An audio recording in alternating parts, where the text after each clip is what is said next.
Hi, Professor. Could you hear me? I can hear you, but I cannot start my video because it tells me that you stopped me from switching on my video. Okay. Let me just check. Or maybe I just give you the host. Okay. Oh yeah, now it seems to work. Perfect. Much. So, Professor, I'm sorry if we could just wait like 2 more minutes. Sure. I will do a short introductions and then we will begin. Okay. Thank you so much.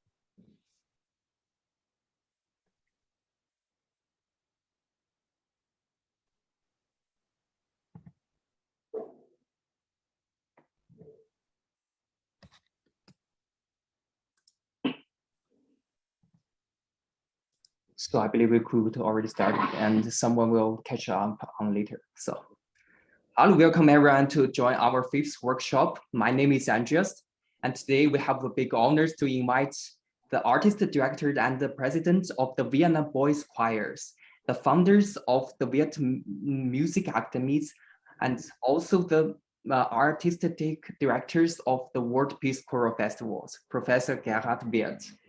And today, Professor will bring us the workshop about the reflectory breathings and how to find your voice, how to address the problems when the children or adults couldn't match the pitch. So please, Professor. Yeah, thank you very much. Welcome to everybody who is joining us today from wherever you are. We will start today with something that's of course important for everybody, which is the position of the body, no matter if it's a professional singer or if it's children or adults who just sing the first time in their life. The position is always important. And when we deal with children, I usually teach children 3 different positions. 1, 2, 3, because it's easy for them to remember, and we can play many different games also with those. So of course the first and best position is when we stand and with relaxed, open chest, wide. So for children, very often it helps if, for example, we do an exercise where we raise our shoulders, put them slightly back and let them fall down. Yeah, and let them hang. Make sure we have the knees relaxed so that we don't have a curve in the back here, but relaxed, but straight. This is position number 1. Position number 2, we call the position when we sit and sing. So it's the sitting, singing position. So for that, I'm changing the position of the video a little bit. We sit, for example, here on the chair with both feet on the floor. So the heels should be on the floor. Of course, we sit in the first half of the chair. The smaller the children are and the taller the chairs, the more to the front the children, of course, have to sit. But then again, we make sure we don't put the hands forward, otherwise we lean forward, but we can put the hands on our lap or just relax them or hold music if we hold music. But again, shoulders wide open. We can also do a movement with like this on to the side. Now in Corona times, this is good anyways, because then we have a little distance between each one of the singers. And the head also straight, everything relaxed. Yeah. And a third position, we would call the listening. So I tell them in between, when I tell them a story or something, they can just sit relaxed and listen. So this is what we call the third position. 3, second one is sitting like this, and the first one is when we stand.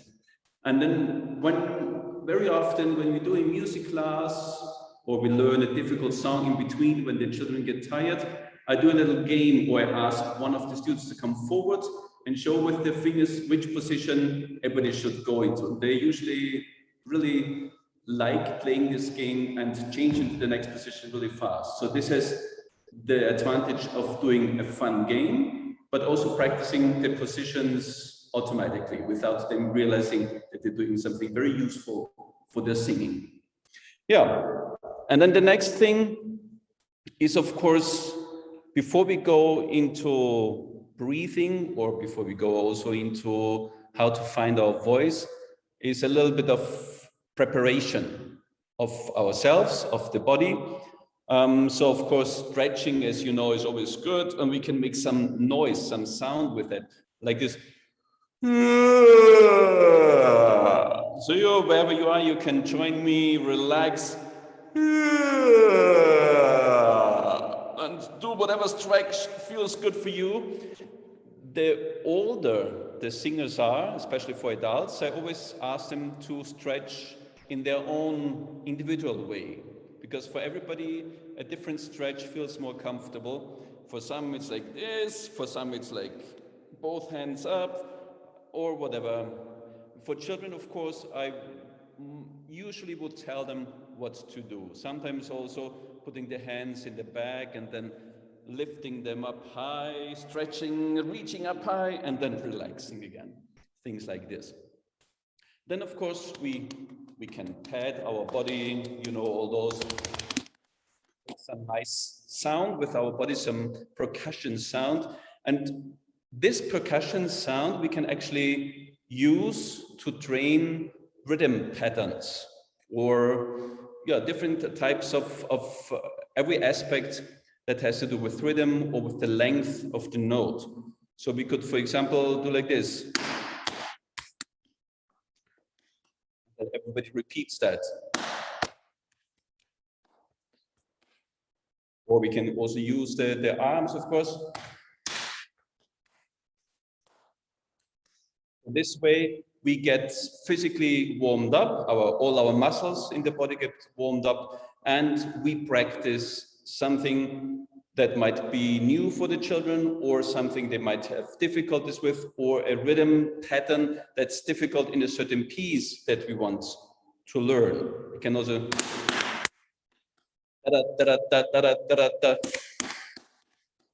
or something like this. Okay. When we do warm up after some physical exercises, I usually go to exercises that do not use a specific pitch, but I call it the relative pitch, like glissandos, for example. You can use a vowel. If we use a vowel, I prefer to use a consonant before the vowel, which is produced with the tip of the tongue, so like d, l, or something, r, like tu, ru, ti, something, different heights. And again, we ask the singers to do it in their own range, whatever feels comfortable when we start. When we get a little bit warmed up, then I would also do something low ones, some high glissandos, maybe also some like the lip trills, or rolled R, or again zzz. You can also do a game with the children, for example, that they imagine there's a fly sitting on the tip of the finger, and if I go up with the hand, they go up. If I go down with the finger, they go down. It's like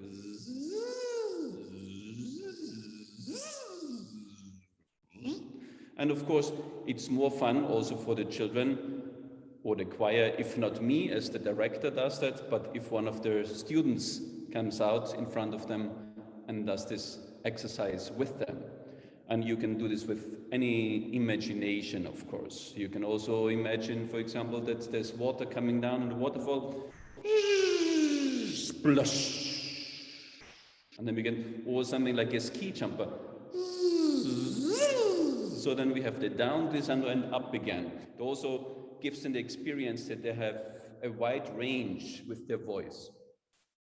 Yeah, and after glissandos, I would start with finding the resonance in the voice. That can be done also with speaking sounds, like do, di, da. If I do this, if I use speaking sounds, the expression of the face is very important. And of course, the shape of the lips. So it does not look like this. Do, di, da. Then of course it doesn't have any effect, but do. And as you can see, I use my hand a lot. I would also ask all the singers to use either both the hands or one, like do, di, da. Like almost like a conducting pattern where we have a wave kind of movement that goes towards ourselves. Do. So it's not blowing out, do, but do, di, da. And again, different pitches. Do, di, da. Yeah, and only after with glissandos and some speaking sounds, as a choir director, I feel that there's the sound kind of developing. I start with very simple warm-up exercises. Maybe an exercise that only involves one single note. For example, that could be, again, similar to the speaking, do, di, da. And I try out different pitches to see what works well with the choir or with individual singers. And then I extend it to two notes, do. But I always use some kind of physical movement with that. It can be a simple movement like this, like waving with the hand, or something that I pull to myself, do. Like imagine having some kind of rope attached to my hand and I pull it to me. Do, di, da. Or do, di, da. It's very important that everything stays relaxed. So in between, I might do some exercise like this, or chewing exercises. Good taste.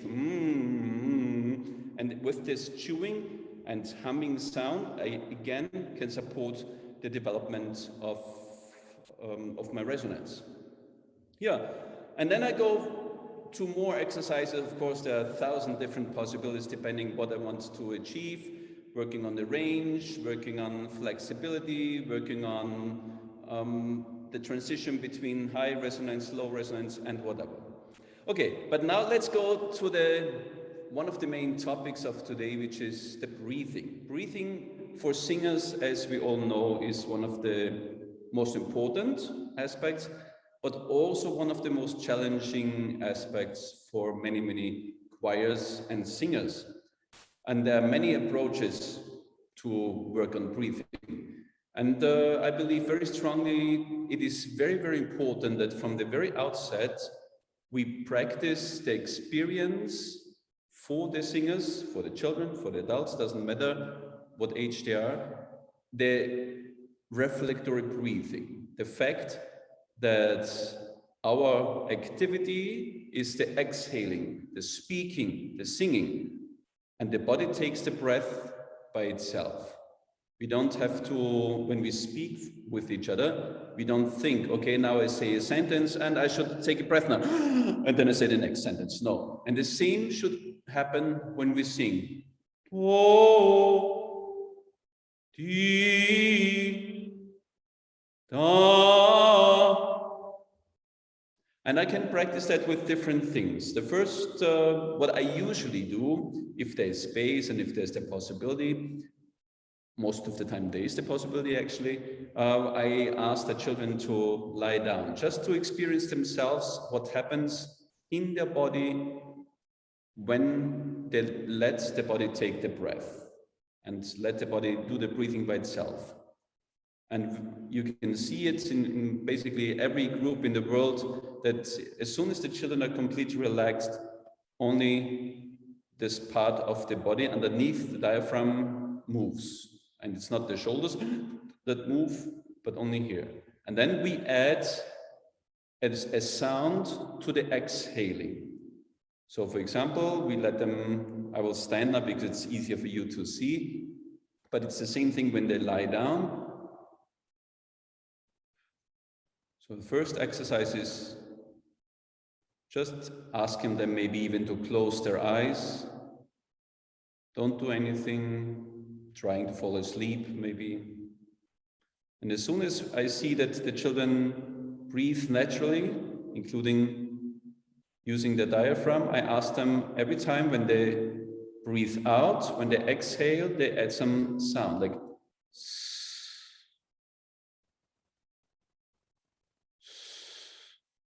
not a long sound, just whatever flows naturally. It doesn't have to be a lot. And as soon as I feel that this works, then we add a rhythmical sound to it, like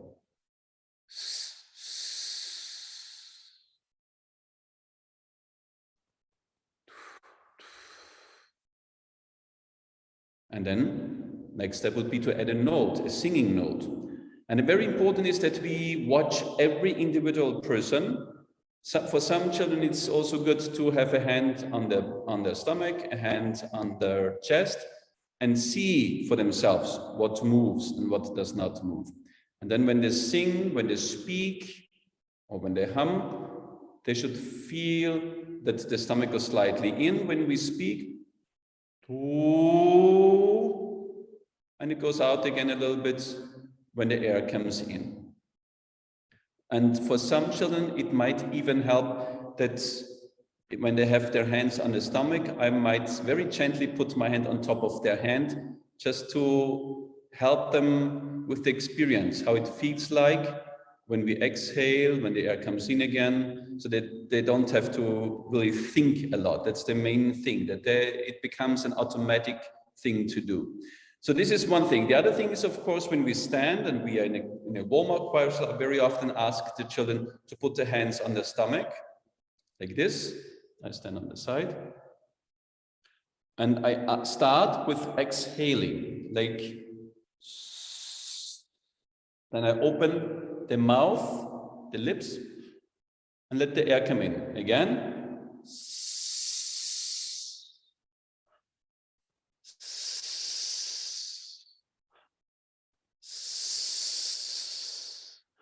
And then I add it with some singing, combine it with the singing. Like I start again with exhaling.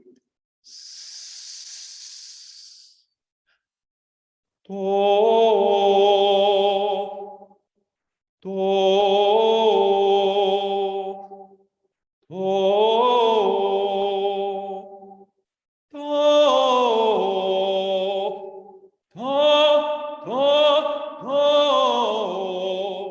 So every time I do an exercise and I repeat the exercise, we have our attention on our body, what the body does, so that it eventually becomes an automatic thing. We don't have to think anymore. And especially the reason why we start with the exhaling, because we don't want even to say now all take a big breath, because very often we get this, or taking a big breath. This is also not good, because then everybody is like I don't know, a Star Wars figure or something. So always relaxed, and it helps. It's very interesting to see that it helps most of the singers if they open the mouth to let the air come in. It helps them to breathe down into the diaphragm. So they extend the lungs downwards rather than getting tight up here. Yeah, another thing that for the reflectory breathing, I should say, a great exercise is to cut grass with a thigh. I don't know if you have done it before. I'm also a farmer in the countryside of Austria, and I like to use it a lot because it's also good for the body, for the fitness, but also for the breathing. So it's a thigh has this long handle and with the sharp knife in the front. So we hold it like this. And from the side with a swing, we cut the grass. So, and it's very similar to the breathing exercise. We add the sh sound. It's actually what it does with the grass. Sh. And the hands automatically move back if we do it in a relaxed way. And when I open the mouth, the air comes into my body and takes a breath. So, sh, sh, sh, sh, sh. So this is a very good exercise because the children don't think of the breathing at all. They just do the movement. Shh. And I have not seen anybody so far who would do it like this. Shh, and get tight, because then the hands also don't move. So, and when we want to cut a big portion of land, we also have to do it this way, actually, to do it with a swing. Shh, and relax the body so it takes the breath, and the hands get ready again for the next cut. Shh, shh, shh. Yeah, and so on. So this is a very good fun exercise when you have a little bit of space around you to practice reflectory breathing. Another game for that, for reflectory breathing, is what boys like, and also many girls, is when we imagine to shoot an arrow with the bow. So we stand and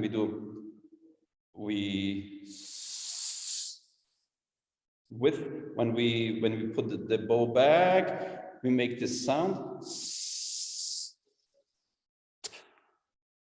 And with the T, the arrow goes away. So,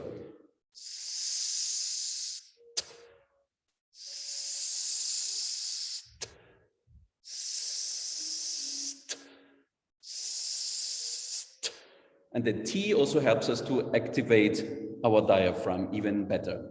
So it's the imagination of the pulling.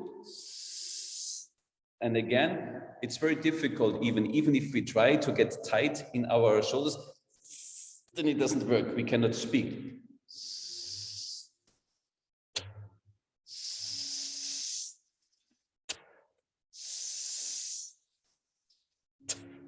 Yeah, and so on.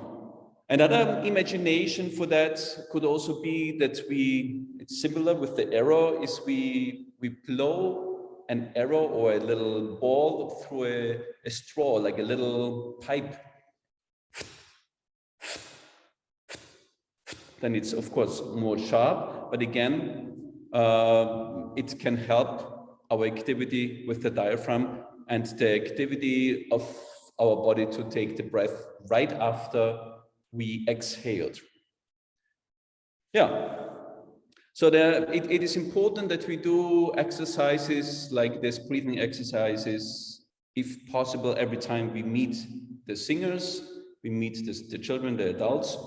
And as I said in the beginning, it's very good to involve them in the warm-up, in the vocal warm-up exercises, even maybe in the speaking exercises. What helps a lot is also like putting the hands on the side when we do a vocal exercise. As I said, start with exhaling. And I put the hands to the side to make sure when we exhale, it doesn't look like this. When we fall into ourselves. No, it's the opposite. When we speak, when we sing, we get wide, everything gets big. So we do do, do,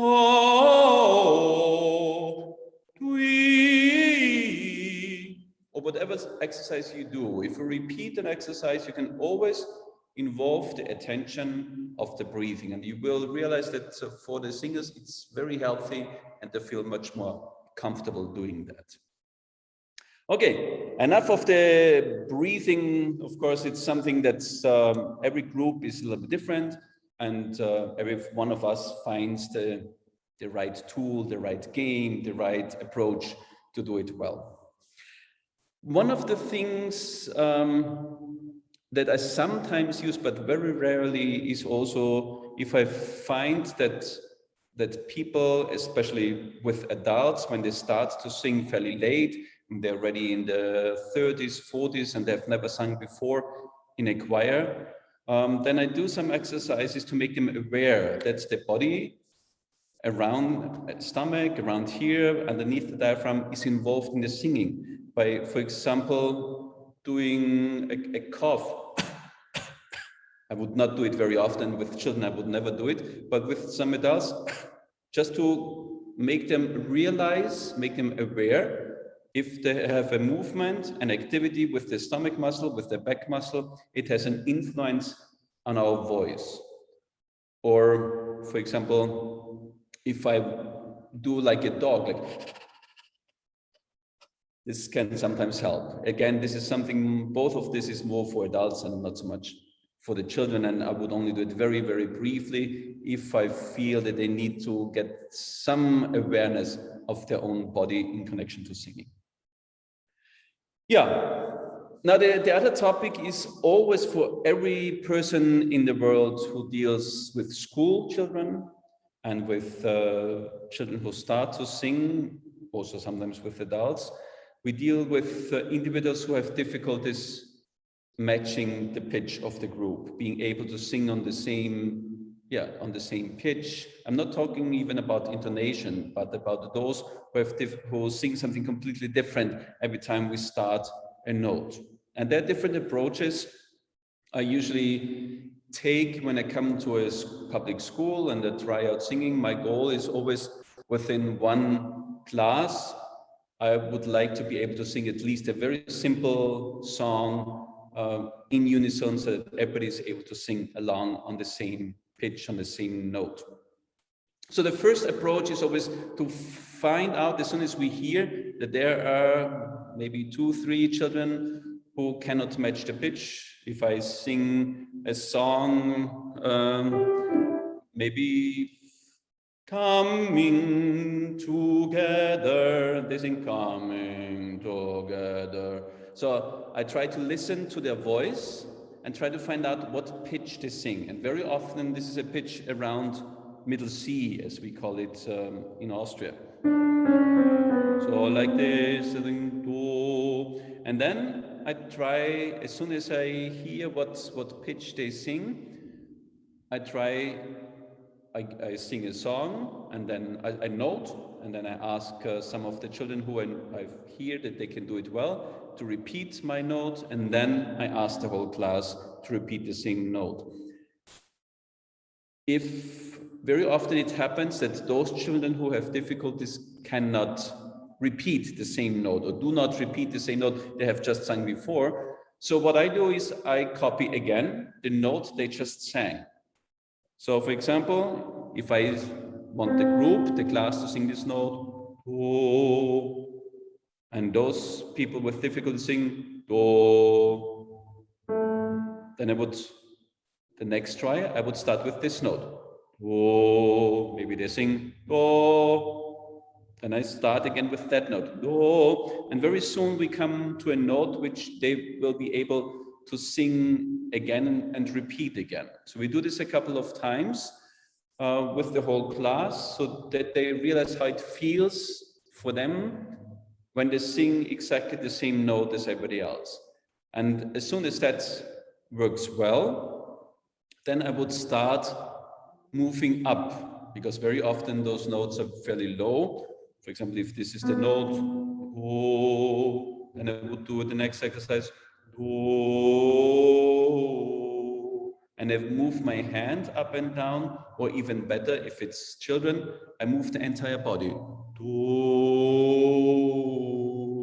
because very often they don't have a feeling for what is higher and what is lower, but if they move the body up and down, it helps them with that. And the other thing that is very important is that we connect the notes. We don't sing separate notes. We don't sing do, do, do, but do. So something we might not want as choir directors, but for this is good and important, that really slide into the other note. And then, of course, we can extend that. Again, I will do it including my entire body, going into the knees,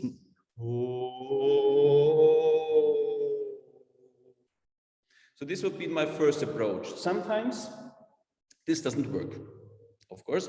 So there's for some children and some adults, it's easier to copy a note by sliding into it, by not having to sing it on directly.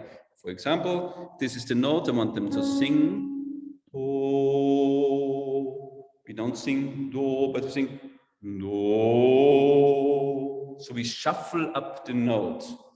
Do. And for that, it's the easiest if I have some children in the class who can do it well. They start first, do, and hold their note, while those children who have difficulties with some others do it after them. So we have one group, do, and the second, do, joining, so that they end up on the same note. For most people, it is easier and more natural to slide from underneath. We know that from our choir directing, because this is something we always work on to avoid. Only for this, to match the pitch, this can be, or this would be helpful, can be helpful. There are some people I have come across for whom it's helpful to slide down from top. Because I have come across people who sing always higher than everybody else, a third higher or a fourth higher. And then they sing, do, do. If I would do this, I would also use my hand again, do. Like if I slide down or pull down, and again, I would do it in two groups. First, the ones who can match the pitch, so that we establish the pitch, and the others join with their slide to that note. As soon as we have been able to sing, end up on the same note a few times, then we can go back to the other exercises that I mentioned before, going to do, we might slide, and then repeat the note again, do, and then in another note, we slide again, do, and we do, do, and so on. So this could be, it's helpful for some other people and for people who cannot sing the note directly on. Another thing that helps a lot, many people, young and older, is when they close their eyes. It's quite interesting that for many, suddenly when they close their eyes and they only hear what's going on around them, it's easier to match a pitch. And for that, I would again try to hear what notes those people who have difficulties, what they sing, and then start with that pitch, have maybe one or two other people start first, and then more and more join in. And when they close their eyes, it happened to me many times in the past with school children. I had them lying down on the floor underneath their desks. And then as soon as they closed their eyes, all of them were able to match each other's pitch. And when they opened their eyes, it didn't work. It was quite funny. I started playing a game with that, with closed eyes and open eyes. But it seems that there are many for whom it's very helpful to have all their attention inside and not being distracted with what they see and trying to be afraid of what others might see.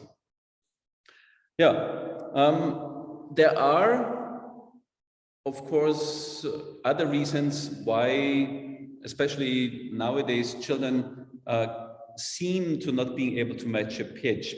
And sometimes it has to do with the lack of experience of different ranges. So I've come across some boys most of the time who sing quite well, da, da, da, da, da. And when it goes a little bit higher, they sing da, da, da, da, da, da, da, da, da. They might sing da, da, da, da, da, da, da, da, da, because they have never experienced singing higher notes. So for those, if they're small children, like elementary school children, I would also do some games in between that could be imagination of animals, small animals, big animals, like a wolf is a perfect example of a big wolf. Ooh. Or, sorry.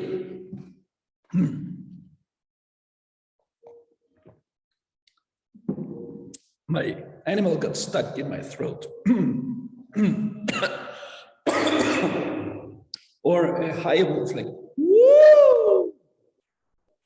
Or sometimes it even helps that if they have never experienced higher pitches, or even if they have cannot do this high little wolf sound, like woo, I might ask them to just for a short time do a squeaking sound, which almost everybody can do, like ee! And then do a movement like this, up and down, and like milking a cow, but make sure the shoulders also move.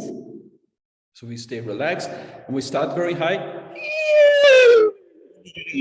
That we get a quite full sound in the middle range.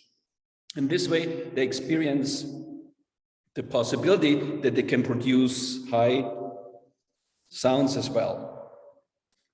Yeah, that leads us actually to the fact that nowadays it seems that many children, at least in Europe, in the general public schools, have difficulties using the light head resonance. And of course, this has a big effect on everything we talk also today. And to gain or practice the experience of high pitch, the experience of head resonance, again, we can do it with many game-like exercises.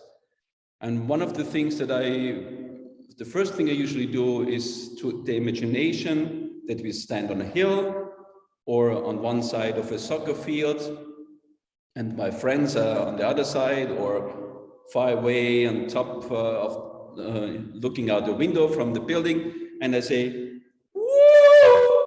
Everybody repeats, woo! So I greet you out into the world, woo! And you greet back to me, woo! And I could do it on different pitches also.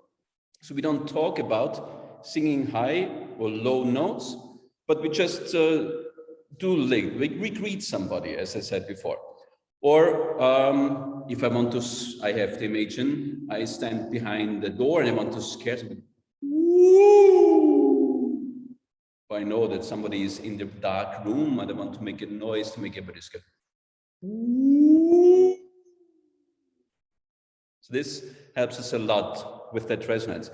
Also, what helps to get the combination again with the movement, what turned out to work quite well is the imagination that I have a lasso, you know, the rope to catch a calf or to catch some kind of animal. So I have it on top of my head and turn it faster and faster, and then throw it like this. So we turn it, and no, and we do it with a sound.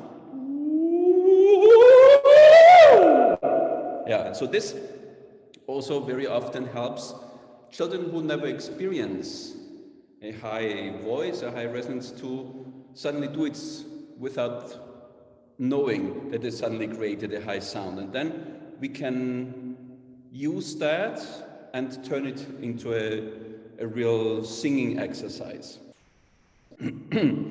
Of course, when we go to the singing exercise, we can use the bells a lot that has bim, bum, bim, bum, bim. So I would do it very short vowels, or maybe even the imagination that have one of those bouncy balls bouncing down a staircase. Bim, bum, bim, bum, bim. Bim, bum, bim, bum, bim. Bim, bum, bim, bum, bim. Whatever. So do it in different speeds, doing different pitches, different ranges to make sure it's fun and to make sure that children have their attention on you as a conductor, as the teacher. And of course, the expression of the eyes, of the facial expression is always important. Whenever we do an exercise with the children, this is one of the most important things. to make them also do it with expression. Also when the imagination to sing through the eyes.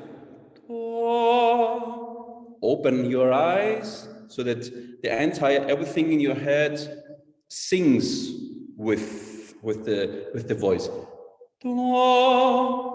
And I very often also might ask the children to put their hands to the side of their eyes and the hands open with the sound.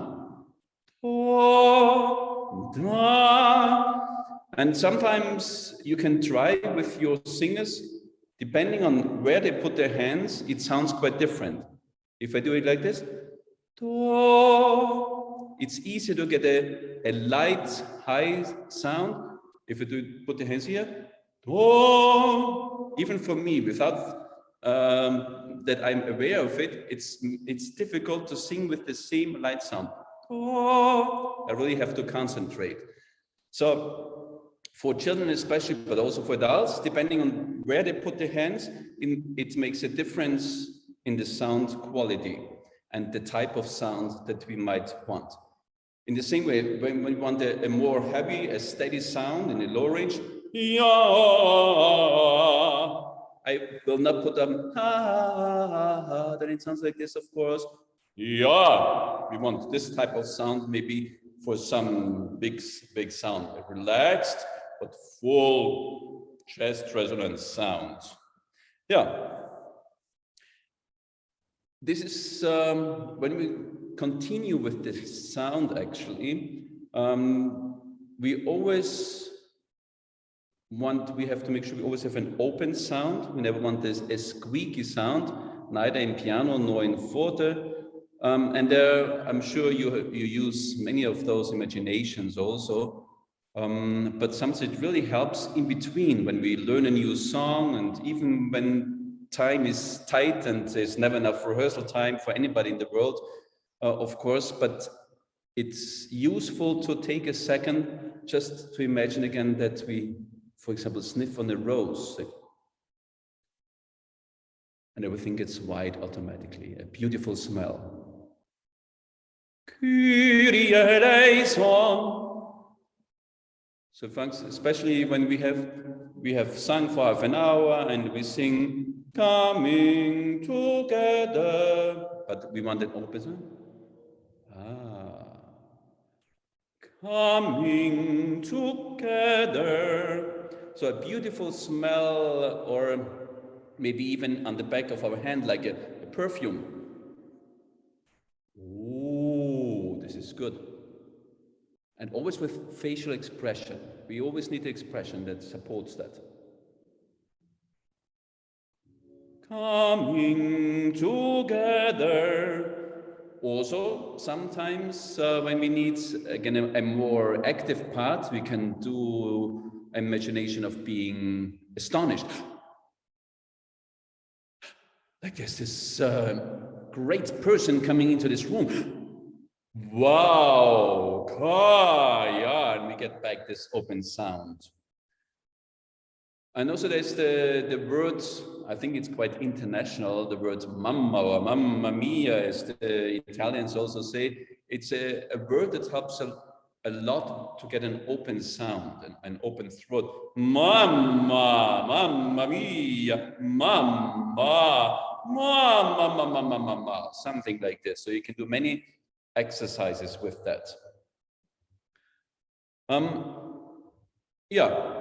When we have actually the opposite, or I wouldn't say the opposite, but we have a group that sings very tiny voices,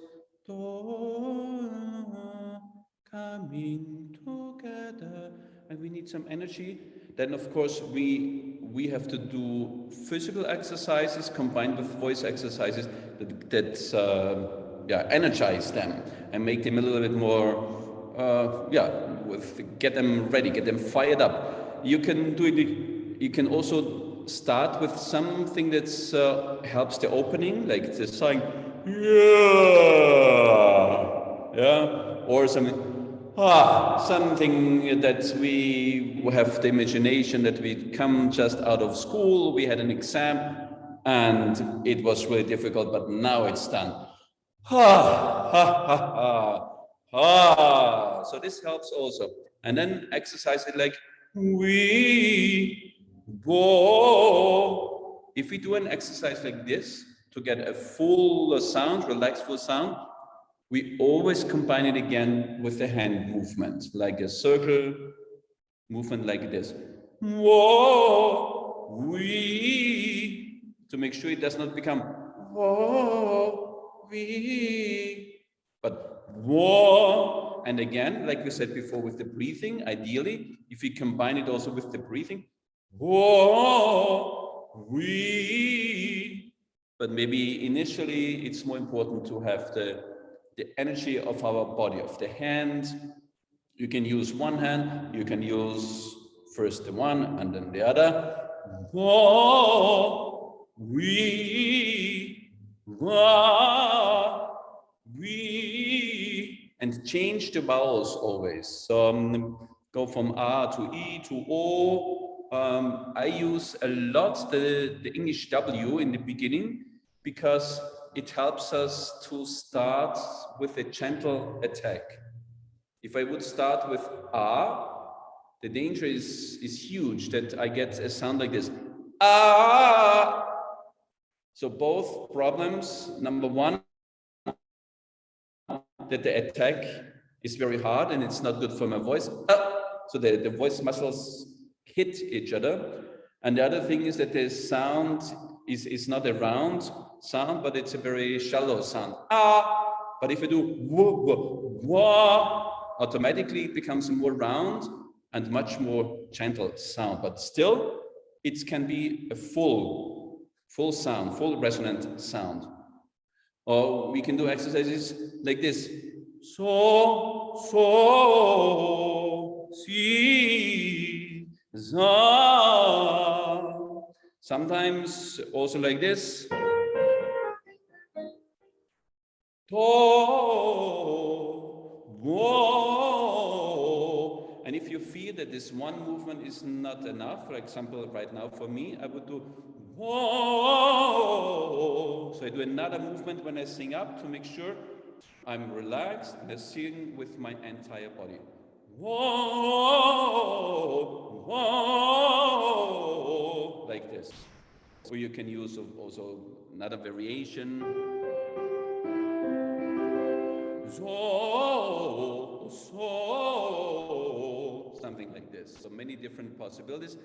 Important is that we always combine it with some hand movements, some physical movements to make sure, number one, we don't get tight, and it automatically helps us with the resonant. If possible, always in between put our attention on the breathing, on the reflectory breathing. So, for example, if we do this exercise,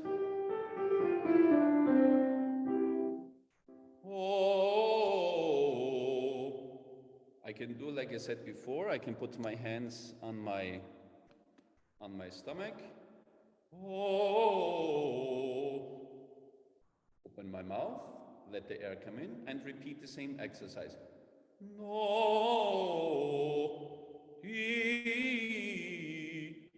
And in between again, I do it with the hand movement.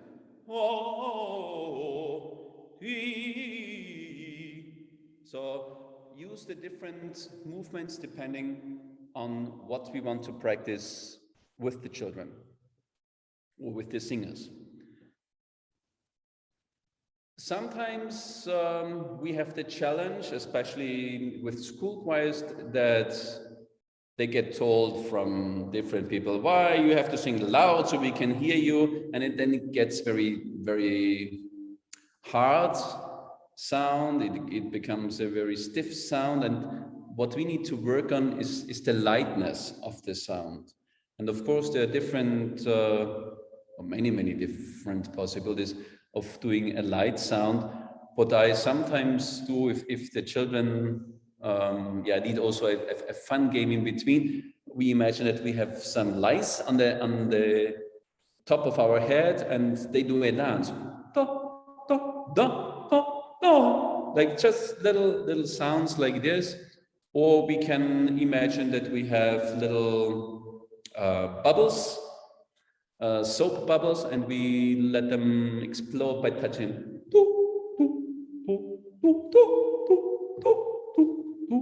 And everybody does it on a different pitch, whatever feels comfortable. Doesn't have to be everybody on the same. Or we can imagine that we have hair like cats, and we roll them, we comb them. We do frioli. And again, we don't only do the exercise, like standing like a statue, frioli, but we do the exercise, the imagination, what we do with our hands. So we, as I said, we roll the hair, frioli, or frioli, or fro, whatever, doesn't matter. So this is a very good exercise to get a light sound, especially when we have the danger of children singing too hard, too chesty, too strong, and they start to yell instead of singing with a light sound. This is very important. Yeah, there are many more exercises, of course, that we can do depending on the vowels, establishing the sound of the vowels, establishing the blending of the vowels, or blending of the registers when we go down from the top. Actually, this is very important when this is an issue that, for example, we have a lot of singers who might sing, no, oh, that we always do exercises that start from the top down. It does not work if we want to work on the issue of blending the registers and starting from the bottom. Oh, but it's much easier for everybody to do it the opposite, always from the top down. Also for young men who are maybe in just past the voice change or in the voice change, when they sing, they have difficulties to find their voice. I sometimes do exercises with them, starting in falsetto, for example.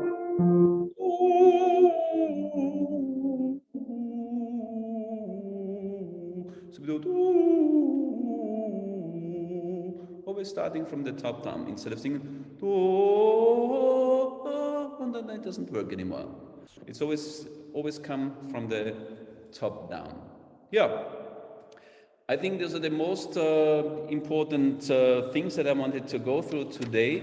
Maybe repeat the important aspect of reflectory breathing. I think that's very, very important, even to the fact that we never want to say to a group of children singers, okay, now take a deep breath, because very often automatically they fill their body up with air, but gets tight, and not letting the body take the breath. And we talked today about the exercise with the thigh. If you remember, we talked about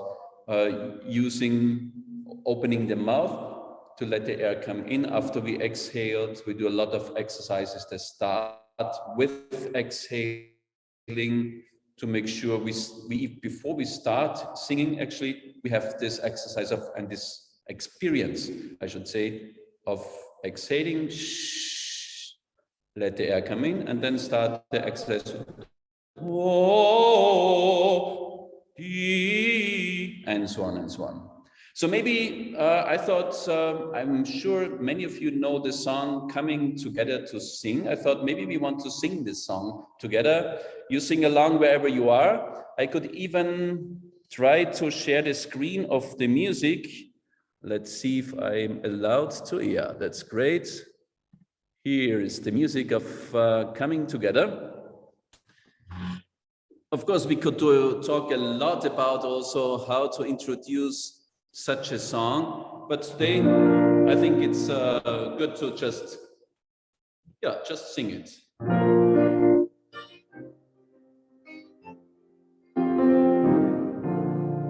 Coming together to sing, singing for a better future. Coming together to sing, we are coming to sing, singing for a better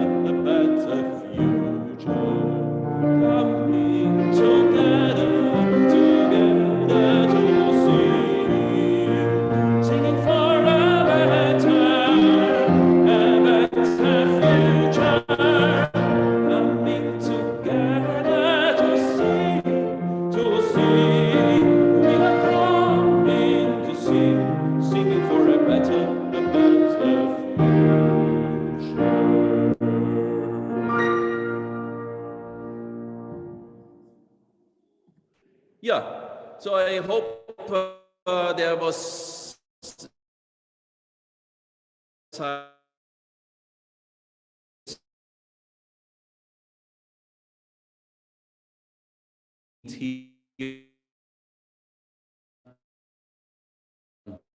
should be becoming easy again. We all hope. We hope with the Vienna Boy Squad that we can go on tour. We'll see. In summer,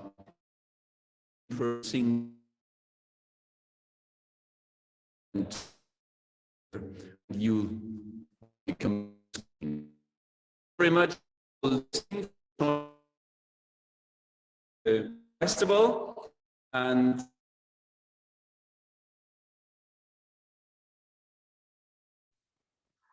Sorry, Professor, maybe there has something problem with the internet connections. Could you hear me? Professor?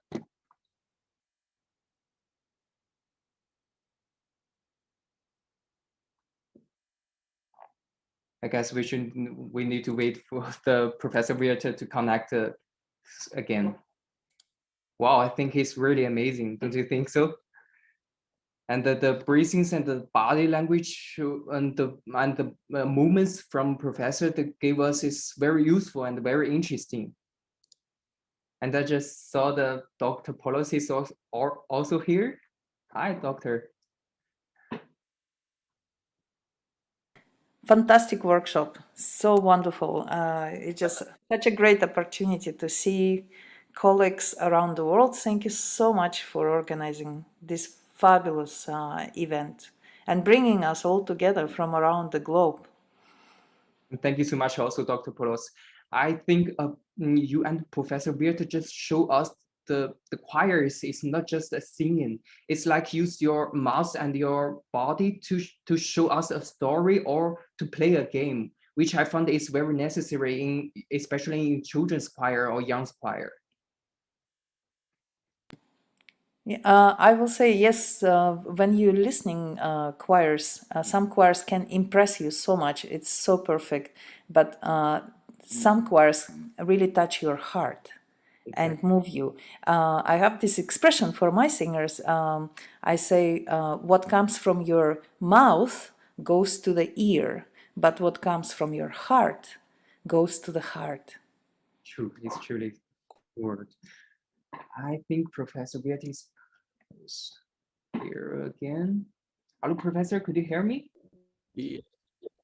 I can hear you well again. Yes, sorry, the connection was suddenly disconnected. I just talked with Dr. Polos, which you know her also in our first workshop. She did us also a fascinating workshop before. And I need to really thank you very much because I thought the way you provide us with the breathings and the body language is very useful and interesting. And like I just said that both of you just show us the new ways of choirs to play a game or to tell a story to all the peoples. And I just got some questions from the audience, which I also found very good. And the first question is that how could you improve the children's concentrations, especially during the lessons? For example, if we have like 1 hour's lessons, maybe half hours later, some children just got less concentrate on the class. And what would you do if that happens?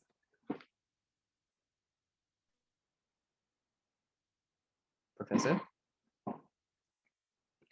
It's a pity that. Hello? Hello? Can you hear me? Yeah, now it's much better. Okay.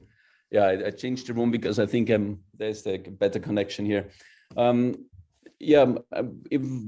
of course, depending on the age, but it's very important, and when we, especially when we work with children's choir, but also with adults, it's basically the same thing, that we are aware when the attention kind of disappears and we change the activity. And changing the activity can be something very small by putting the emphasis on a different aspect of what we are working on. Or for children, sometimes I do something completely different. So for example, I might do a clapping game suddenly while we rehearse a song, or I might do a little stupid face with, for example, putting a piece of paper in front of my face and making a different face all the time. And this just takes a few seconds, doesn't take away a lot of time from the rehearsal time, but it again attracts their attention. So a sudden change is very important, also for us as conductors to be aware how long we can stay on the same issue, actually, on the same aspect of training, and when we have to change. Interesting, it's very interesting. And also the second question is that, especially for boys choirs, when the boys grow up, they always have like a voice change period. Maybe boy got mutations, and what would you do, and what would you recommend if the boy is into like a voice change period? Yeah, in my experience, and also our tradition is that the boys sing also through the voice change, but it also means that we have to take care of them, because every boy and every voice change is different. There is no general rule at all. And we have to help those boys, of course, and that can be by telling them, okay, maybe you do not sing in this range for now, for this week or this month, or we do an exercise with them and tell them, okay, you should sing a certain range in a certain style, and maybe in the low range you sing already with your male voice, and so on. So and we also have to be aware that, of course, during the voice change, the voice changes constantly, and the muscles change, they grow, and so we have to support them and take the time to, maybe in the rehearsal break or after rehearsal, we meet with them just for a minute and see how the voice develops and how we can support them and help them. I understand. Thank you so much. And the last question we got is that there has many choirs that don't have enough time to rehearse, or maybe only 1 week, 1 hours. And what would you recommend to do what do you think is the most important exercise if they have only less time to rehearsal? Well, the rehearsal time is an issue for every choir. It doesn't matter how much time they have. It's always never enough time to rehearse, of course.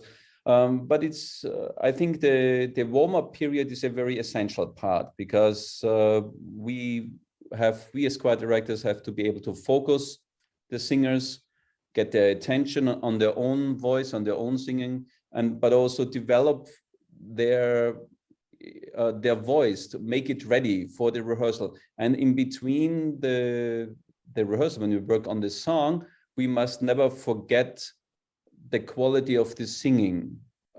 For example, what would not be good if we feel that we have very little time, we only concentrate on the rhythm and on the pitch of the song, they will not learn it faster. If we always combine the technical aspect, like the rhythm and the pitch, with the sound quality, with the expression, they learn it faster, and it's more fun.